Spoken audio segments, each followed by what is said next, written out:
Pengertian demokrasi. Demokrasi berasal dari bahasa Yunani, yaitu demos yang berarti rakyat dan kratos atau kratein yang berarti kekuasaan. Bisa diartikan bahwa rakyat memegang kekuasaan yang kuat di pemerintahan. Menurut Kamus Besar Bahasa Indonesia, demokrasi adalah sistem pemerintahan di mana seluruh rakyat terlibat dalam pengambilan keputusan melalui perwakilan mereka yang dikenal sebagai pemerintahan rakyat.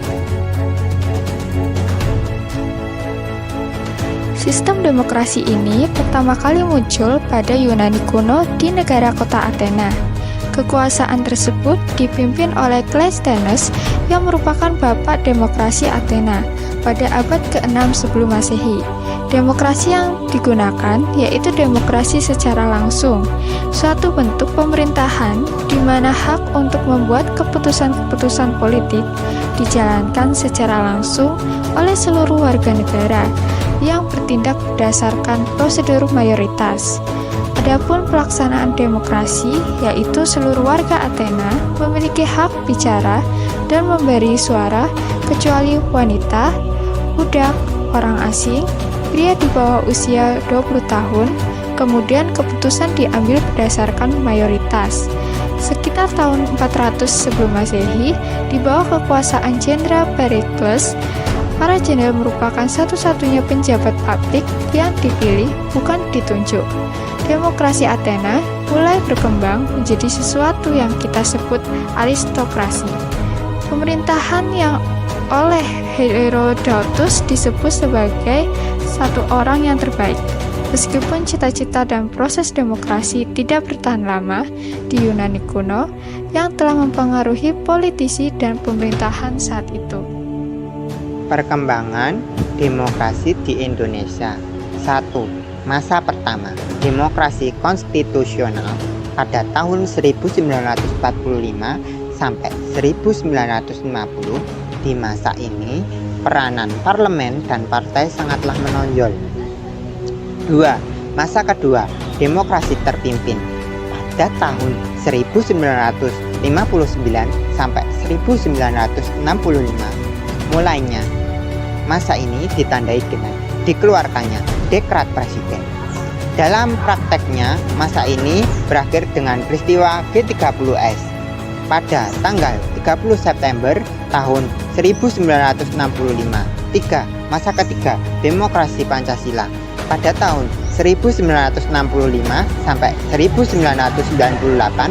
Secara garis besar, masa ini menggunakan landasan demokrasi konstitusional yang menonjolkan sistem presidensial. Keempat, demokrasi pasca reformasi pada tahun 1998 sampai sekarang cenderung mengalami banyak perubahan. Partai politik baru bermunculan. Pemilihan umum pun dilaksanakan secara langsung dan runtut. Adapun fakta yang membuat berakhirnya masing-masing demokrasi di Indonesia, yaitu demokrasi parlementer merupakan demokrasi yang pertama kali dilakukan setelah kemerdekaan karena dianggap tidak sesuai dengan nilai-nilai kepribadian negara Indonesia. Walaupun gagal, akan tetapi di demokrasi ini telah terjadi pemilihan umum pertama kalinya pada tahun 1955 dengan hasil Presiden Soekarno yang memimpin beserta wakilnya yaitu Muhammad Hatta, dan mengakhiri dengan mengeluarkan dekret presiden pada tahun 1959.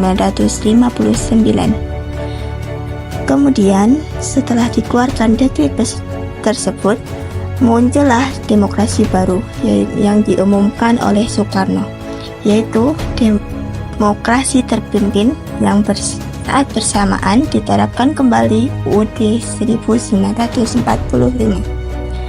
Dalam demokrasi ini, presiden memiliki kekuasaan yang sangat besar hingga melakukan pembubaran pada Dewan Perwakilan Rakyat atau DPR pada tahun 1960. Demokrasi ini berakhir saat terjadinya G30 SPKI pada tahun 1965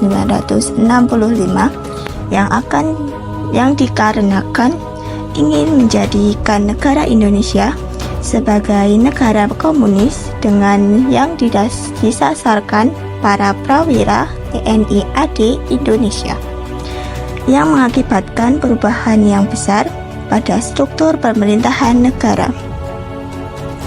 Setelah jatuhnya pemerintahan masa Soekarno digantikan dengan Presiden Soeharto yang melaksanakan demokrasi Pancasila dan memulai dengan Orde Baru.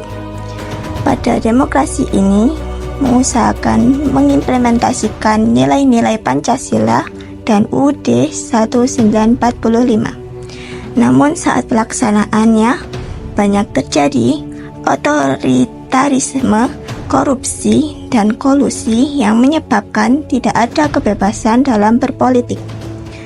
Akhir dari demokrasi ini terjadinya pemberontakan yang dilakukan mahasiswa yang dikenal dengan tragedi Trisakti, yaitu tertembaknya 4 mahasiswa di depan Universitas Trisakti. Implementasi demokrasi bisa ditemui di kehidupan sehari-hari, seperti pemilihan ketua kelas, pemilihan ketua OSIS, pemilihan residen mahasiswa, pemilihan ketua RT, ketua RW, kepala desa, dan sebagainya.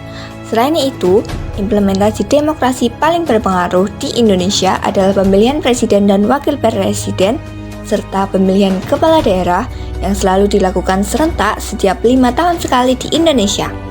Pemilu serentak ini tentu menjadi hal yang penting untuk menentukan nasib bangsa Indonesia ke depannya. Pasti ada panggilan untuk bersatu, mendengar suara semua dan bersama-sama membangun negara yang sejahtera.